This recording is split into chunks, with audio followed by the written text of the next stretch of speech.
किसी भी चूल्हे में आग जलाओ, आग के ऊपर कोई बर्तन रख लो, बर्तन में दूध डाल दो और दूध में चावल डालो।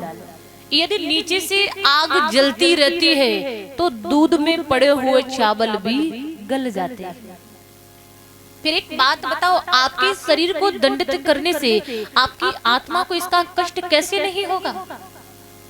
जड़भरत जी बोले राजन तू सत्य कह रहा है, किसी भी चूल्हे में आग जलाओ, आग के ऊपर कोई बर्तन रख लो, बर्तन में दूध डालो और दूध में चावल डाल दो।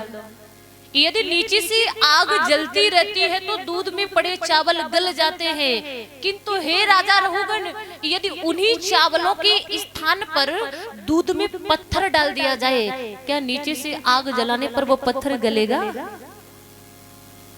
आप बताएं, क्या पत्थर गलेगा?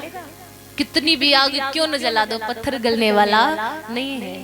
जड़भरत जी कह रहे, हे राजा रहुगण, जिस प्रकार से वो पत्थर निर्लेप है उसी प्रकार से ये आत्मा भी निर्लेप है। सो शरीर के धर्म आत्मा को प्रभावित नहीं कर सकते हैं। और मैं अपने पैरों को डगमगा के क्यों रख रहा था? मैं चल रहा था, हमारे सामने नाना प्रकार से जीव आ रहे थे। यदि हमारे पैरों तले कुचल कर किसी कीड़े का अंत हो जाता तो मालूम नहीं परमात्मा किस शरीर में पहुंचाकर हमसे इसका बदला लेता, क्योंकि वो कड़ कड़ के अंदर है, रज रज में रमा है, वो निराकार है। निराकार होते हुए भी सबको हर पल ध्यान में रखता है। कैसा है निराकार भगवान? मानस में लिखा,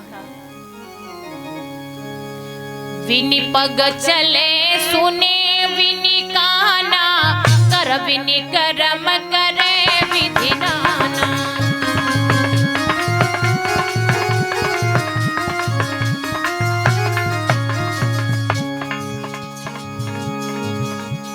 विनि पग चले सुने विनि काना, कर विनि करम करे विधि नाना।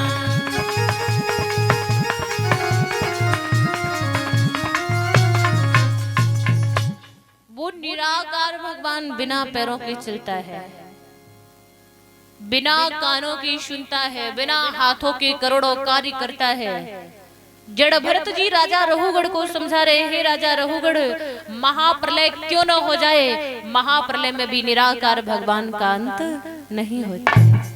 वो निराकार होते हुए भी हर पल हर भक्त को ध्यान में रखता है। जैसे एक बार भगवान ध्यान में बैठे हुए थे, वहां देव ऋषि नारद का आगमन हुआ। भगवान ने ध्यान हटाया। नारद जी बोले, भगवान ये सारा जगत आपका ध्यान करता है, किंतु एक बात बताइए, आप किसका ध्यान कर रहे थे? भगवान बोले, नारद मैं अपने भक्तों का ध्यान कर रहा था। नारद जी बोले, भगवान क्या आपके भक्त आपसे भी श्रेष्ठ हैं? भगवान बोले, हाँ नारद, मैं संसार के हृदय में समाया हूँ, मैं संसार के हर जीव के अंदर हूँ और मेरे भक्त मेरे हृदय में समाये हुए हैं। सो मेरे भक्त मुझसे भी श्रेष्ठ हैं, मैं उन्हीं का ध्यान करना। तो भगवान तो हर पल भक्तों का ध्यान रखते हैं, वो बड़े दयालु हैं।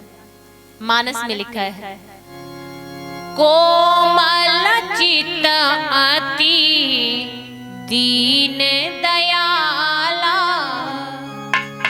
कोमल चित्त अति दीन दयाला, कारण विनि रघुनाथ कृपाला। वो बड़ा दयालु है। लिखा मानस में, गीत अधामा खाग भोगी,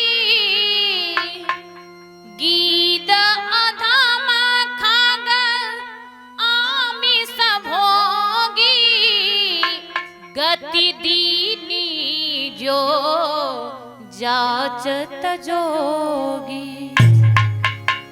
आप बताएं गिद्ध पक्षी कैसा होता है?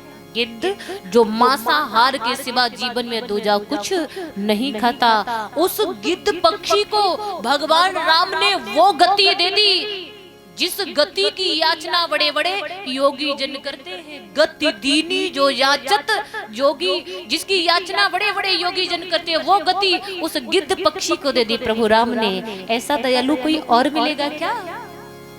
ऐसा दयालु कृपा भी पूरी पूरी कर देता है और नाम भी अपना नहीं आने देता।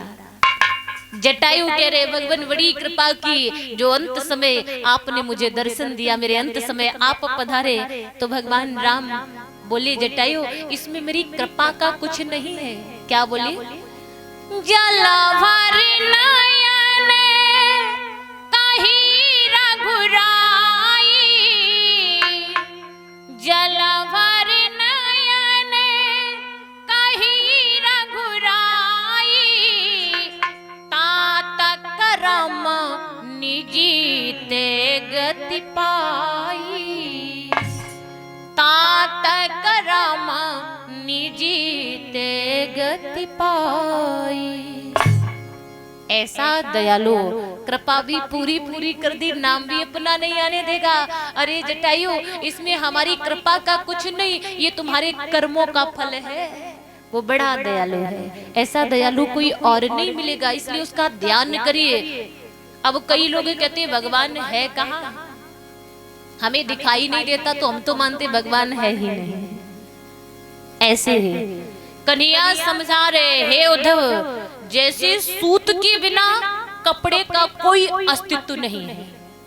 आप बताएं क्या सूत के बिना कपड़े का अस्तित्व है? नहीं है, किंतु कपड़े के बिना भी उस सूत का अस्तित्व रहता है।